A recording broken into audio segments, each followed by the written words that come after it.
Hey, what's up everyone? Southside Braves here. Thanks for checking out the video. And today for you I have a St. Louis VGC update video. This is from the Collector Store Challenge that took place on February 14th. This one will be a little bit more special than other ones because we did have streamed matches from that event. I'll be going over some of the highlights of each of those matches, only a couple plays from each game. If you want to see the full matches in their entirety, the link to the St. Louis VGC YouTube channel will be in the description of this video.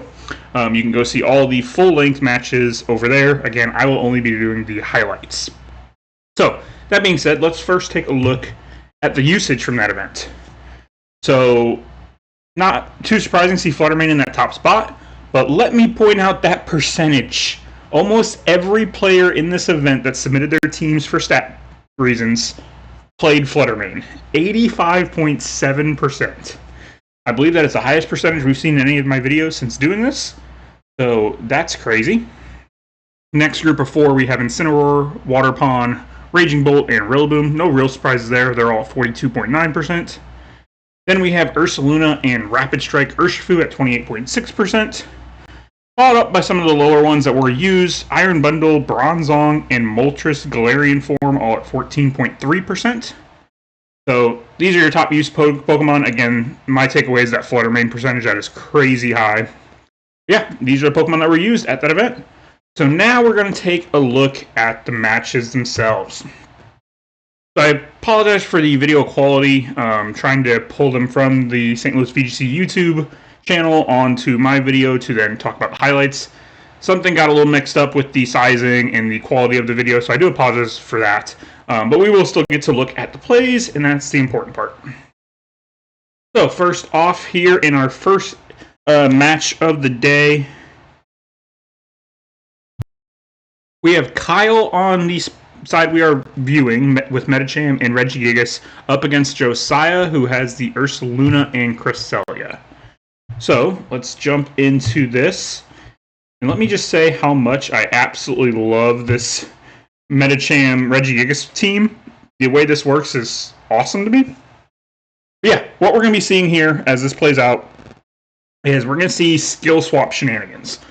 So here on the first turn, we're going to see that the skill swap will go into the Regigigas to get rid of its slow start and give it Medicham's huge power, or pure power, whatever. That's not all he does with it. So pure power double edge into Cresselia, that's maybe the most damage I've ever seen done to a Cresselia, as Ursaluna sets up Swords Dance. We're going to let this play out a little bit. Sets up Trick Room. Now you do have a Guts boosted, Swords Dance boosted Ursaluna in Trick Room, which can be terrifying. But he is going to get this call right, that the Regigigas is going to be the target of the Ursaluna. So he is going to skill swap again to get the slow start all the way over to the Ursaluna. So he took it from the Regigigas, passed it over to the Ursaluna. So now Ursaluna has slow start and is burned, and no longer has the Guts boost from it. And Regigigas has pure power.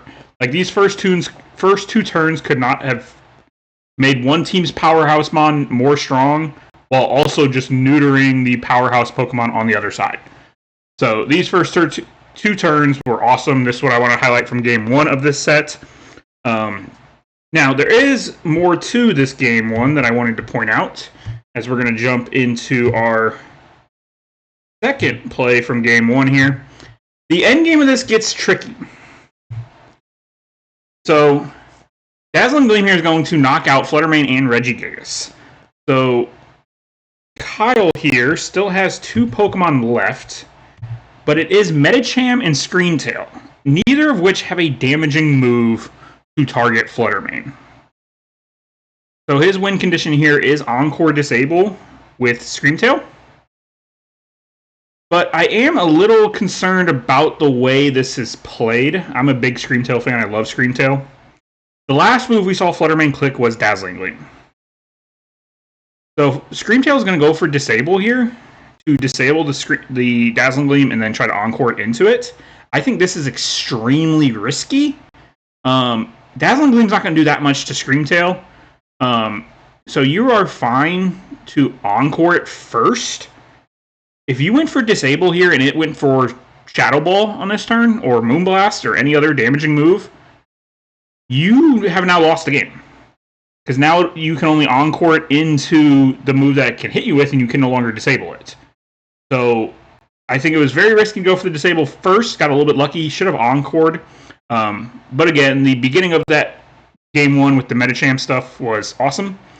So he does end up sneaking it out here with the Flutter Mane struggling to knock itself out. But again, I think the encore should have come first.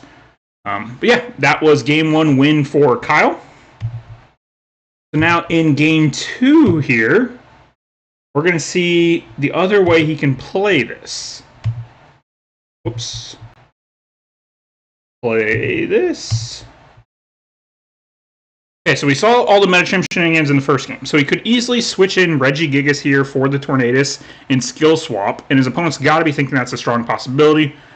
But instead of doing that, he's just going to go out on the offensive, and Metacham's going to show that it can do some stuff with pure power, and it's just going to get the close combat knockout on Ursaluna. So instead of playing Metacham as the support, skill swap abilities around Pokemon, this time it just goes on the offensive. He gets a double knockout on this turn, and he's going to win game 2 from here. And Kyle's going to pick up a 2-0 win in round 1 of this tournament. And like I said, I love the idea of this team with the Metacham, the Regigigas, Screamtail, Gothitelle, Perish Trap mode on it. Like, so much fun, this team. So Kyle picks up the round 1 win here. Alright, so here in round 2, we have Ben as the player we are spectating against John as his opponent. And here in the early game of game 1, we are going to see John's Ogerpon kind of run away with the game here. So obviously you see Mousehold Annihilate. One of the things it can do is beat up into Rage Fist. So he's going to follow me, Thunder Wave the Annihilate. We see that this is going to catch the beat up from the Mousehold. So that is not going to be Rage Fist boost for the Annihilate. And then I believe we're going to see Annihilate actually get fully parried. We can only assume it was Rage Fist. I don't remember. Yeah.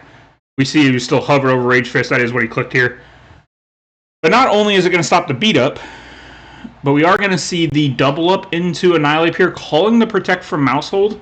And actually this double up from Flutter Mane and a Terra Water Ogerpon is going to pick up the Annihilate and give him so much momentum here in the early parts of game 1. So yeah, we'll see this play out. But yeah, John gets off to a huge start here in game 1 because of this Ogerpon. We'll see the knockout here on the Annihilate. Again, as he calls the Protect on the Mousehold, doesn't target that, fires off the double up into the Annihilate.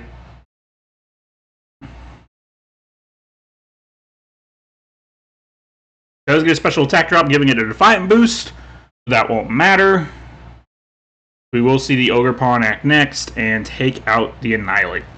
So Ogerpon giving a huge early game boost to John, but that is not the end of game 1. We're going to see this game continue to play out. Ben fights his way back from this terrible beginning. And we're going to see here, this game came down to so much speed control. I didn't really know like a single play to highlight from it. There was Tailwinds, there was Thunder Waves, there was Icy Winds. This is a turn that the speed control went in Ben's favor. We're going to see a Follow Me from Mousehold. Flutter Mane should act next and go for Thunder Wave and miss into the Mousehold. And now we're going to see the Icy Wind come out from Bundle to get the speed drop on both. So again, just speed control was in Ben's favor in the second half of this game. And again, speed control was such a heavy part of this matchup. So this is just a play to kind of show that Ben is going to pick up the game 1 win here. And we will move on to game 2. So here in game 2, what we're going to see is once again some speed control elements. So Annihilate is a huge threat here. And we saw it got taken out pretty early in game 1. He is going to Thunder Wave it here in game 2. He did, I believe... But he doesn't double target it like last game. The Annihilate gets a... Is it a bulk up here? Or it already had one? believe it had a boost of some kind. I cannot remember if it had a Rage Fist stack, or no, it's at full health, it doesn't. I believe it had a bulk up. But that Thunder Wave plays a huge role in Game 2 to keep that Annihilate in check, and actually helps John deal with it throughout this game. And because of that Thunder Wave, really, it does get a full para later in this game, but that Thunder Wave is huge for him, and helps him bring this game to a game, or this match to a Game 3. So we're going to jump into Game 3. And again, if you want to see, this was a really good match. If you want to see the match in its entirety, like I said, the St. Louis VGC Discord or the St. Louis VGC YouTube channel is in the description of this video. Go check out these full matches. But now we're going to jump into Game 3. We're going to show a couple plays from. So first off here, early in Game 3, we're going to see a change right off the bat from Ben. He'd been trying to set up this Annihilate the first two games. He changes the setup mon here. So now instead of Annihilate, we're going to see Goldango as his setup mon of choice. With instead of Bulk Up Annihilate, we have Nasty Plot Goldango. So we're going to see on this turn, I believe this is the turn where he gets a Nasty Plot up with the Goldango, which is big. So Mousehold's actually going to protect itself, not using the Follow Me yet. Moonblast into the Mousehold, so he's going to get up a Nasty. I believe he has to take an IV Cudgel for it, but it is a non-crit IV Cudgel. It does decent damage. But he is going to get a Nasty Plot up to set up his Goldango to try to be the star of this game. But John does make some good plays, and I really think this game kind of came down to this play. There was more game to be played after this, and it could have turned back. But this is a massive play in this game. We're going to see a Follow Me from Mousehold against the Urshifu Ogre Pawn. IV Cudgel into Mousehold. It is going to live on 1 to then take this Wicked Blow from Urshifu. If it goes down to the IV Cudgel and that Wicked Blow goes into Goldango, that is a knocked out Goldango, and that is a double knockout with 2 of John's stronger mons still on the field. And it would have very much changed the end game of this, and I think John would have pulled it out. But because of that clutch survival by Mousehold, Ben is going to pick up this very tight 2-1 win in round 2 of the tournament. Yeah, great match. Well played to both players. Let's move on to round 3. Alright, here in round 3, Rex is our player that we are seeing their perspective of, up against a familiar face in Kyle using that Medicham Regigigas team. So we kind of know what the opponent's overall game plan is here with the skill swap stuff. So Rex is going to attempt to shut this down, and he is going to target this Regigigas hard in the early game of Game 1. So we're going to see a couple turns here. Here on the first turn, always a great option to deal with a physical attacker. We're going to see this Incineroar that's packing Will-O-Wisp, which you don't see nearly as much nowadays. We are going to see the Will-O-Wisps go into the Regigigas to slow it down. As we are going to see a Moonblast into Medicham break its Focus Sash. Skill swap, so it is pure power Regigigas now. So this is a strong Regigigas. It no longer has slow start. We're going to see the Drain Punch. Incineroar does still live it even with the pure power. It is Citrus Berry Incineroar, which is big. It needed that Citrus Berry in this match.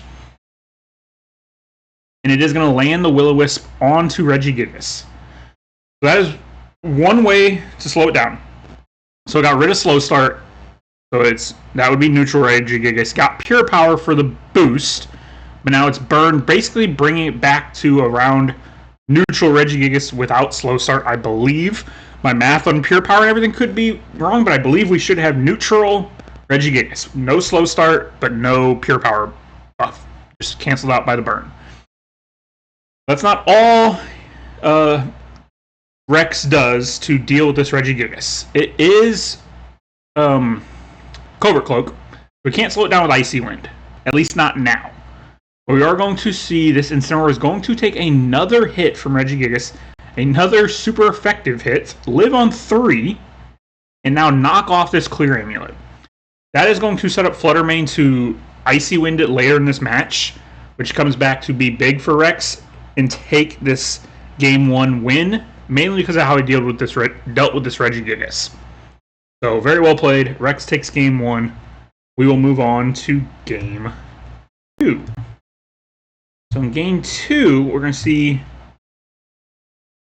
different way of playing around this team. As again, we're going to see same leads. But this time, he's going to go for a different play. We're going to see how powerful the move Taunt is in this match. Because this Taunt Fluttermane just neuters this team. It shuts it down dramatically in this one. So, again, we know this Medicham wants to go for the skill swap on Regigigas, or that's one of its options. We see Fake Out into Regigigas and Taunt into Medicham. That is going to stop the skill swap. That is not the only huge taunt that this Fluttermane lands in this game. Alright, as we see a little bit later here, a couple turns after that taunt on the Medicham, we are going to see Screamtail in here. And if you remember from match 1, Screamtail does not have any offensive moves. It's Encore, Disable, Perish Trap, and Protect. So switching out Ensign for Ogerpon, as this taunt is going to go into Screamtail. Medicham protects, which is fine with our, Rex, our player here. And he is going to taunt the Screamtail. So now the Screamtail can do absolutely nothing on the field. Next to a Medicham, who also has been intimidated and is not nearly as scary of a threat without the skill swap. I believe its taunt had ended by this point, but you can see it's at 1 health. So, Taunt Fluttermane just running away with this game early. Now, there was a play made later here in Game 2. A play made by Kyle, our Regigigas player, who did open the door for him potentially getting back in the game. So Rex had been playing very defensively at this point of the game, and he continues to. And Kyle takes this opportunity with the low health Medicham to actually bring Regigigas back in, call the Spiky Shield from the Ogerpon, because it targeting either spot would have been real bad here, but it actually protects, giving the opportunity for the skill swap to get the pure power onto Regigigas, because he was very far behind Kyle and had to find a way back in this game, and pure power Regigigas is a good way back into a game. So he took advantage of his opponent's defensive tendencies here late in Game 2 to try to get back in. It does not end up being enough. Rex does win this Game 2, winning the set 2-0. But I really did like this play, trying to give himself an out to get back into this game. So well played by both opponents, both players. But yeah, that is match 3. We are going to move on to match 4, our final match of the tournament. Alright, so here in Game 1 of Match 4, our spectating player here is Ben going up against Cullen, the player on the other side. But once again, we've seen Ben's team with this Iron Bundle and Goldango, Mousehold Annihilate stuff. So here in Game 1, we see Iron Bundle and Goldango on the field together. And Goldango had a Nasty Plot up at this point. We're going to see the Icy Wind land, slow down this Terra Water Urshifu, get a knockout on Iron Hands, who had taken a +2 Shadow Ball earlier.